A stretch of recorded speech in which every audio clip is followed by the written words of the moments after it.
নমস্কার বন্ধুরা, আজকে হলো নবরাত্রির পঞ্চম দিন। পঞ্চম দিনে নবরাত্রির শুভেচ্ছা আমি সবাইকে জানালাম তোমাদের। আজ হচ্ছে দেবী স্কন্দমাতার দিন। দেবী স্কন্দমাতা কে ছিলেন চলো তোমাদের সাথে একটু শেয়ার করে নিই।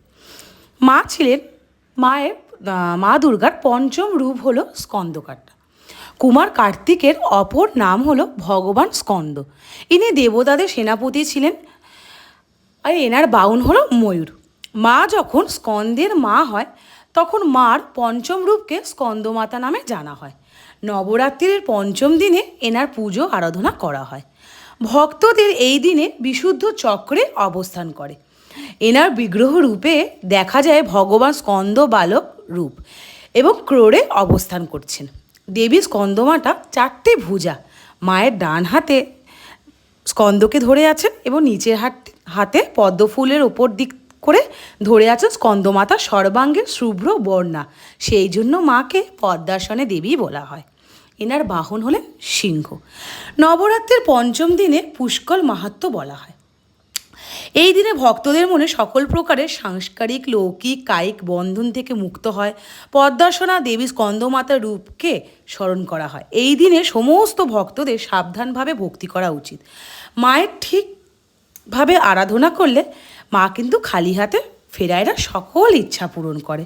দেবী স্কন্দমাতা হলেন সূর্যমণ্ডলের অধিকারী দেবী। আমাদের একাগ্র মনে মায়ের শরণাপন্ন হওয়া উচিত। আজকের নবরাত্রিটা আমার কাছে খুব স্পেশাল। আজকে আমার বাড়িতে চণ্ডীপাঠ হয়েছে, সেই সকাল থেকে এই সবে শেষ হলো, সেটারই ভিডিও তোমাদের সাথে শেয়ার করলাম। আমার মামা এসে করে গেছেন। একটু এই ব্যাপারে তোমাদের সাথে একটু শেয়ার করে, আমার মামা অনেকে বলে, এমনকি আমিও বিশ্বাস করি, ভগবানেরই একটা অংশ। 6 বছর বয়স থেকে উনি নিজের জীবনটা পুরো ভগবানের ওপরই দান করে দিয়েছে, সমর্পণ করে দিয়েছে। ভগবান ছাড়া ইনি কিছু বোঝেন না, ভগবানই সব, ধ্যান ধারণা সব কিছুই।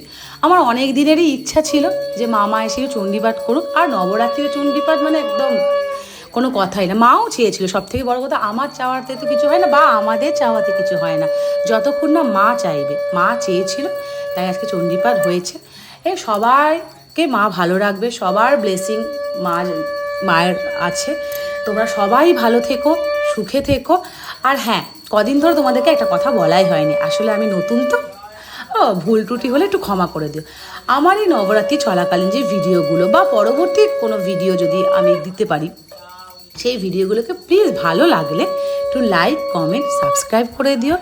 আর যদি ভালো নাও লাগে, আমি প্রথম ভিডিওতেও বলেছিলাম, সেটাও আমাকে জানিও। আমি আপ্রাণ চেষ্টা করব আমার ত্রুটিগুলো, আমার ভুলগুলোকে আমার তোমাদের কি বলবো, কমেন্টের দ্বারা আমি শুধরে নেওয়ার। কারণ কি সবসময় ভালো হবে সেটা তো না, আমি সবসময় চাই আগে খারাপ কমেন্ট আসুক। খারাপ মানে নেগেটিভ কমেন্ট না, মানে ভুল বা কোনো আমি খারাপ বলছি বা আমার কথা থ্রোয়িং। আমি আবারও বলছি, আমি নতুন, আমি কিছু বুঝি না। তোমরা আমাকে অতি অবশ্যই জানিও আমার এই নবরাত্রির পুজো পরিক্রমা তোমাদের কীরকম লাগছে, আমার মায়ের শ্বাস তোমাদের কেমন লাগছে। ঠিক আছে, জয় মাতা দি।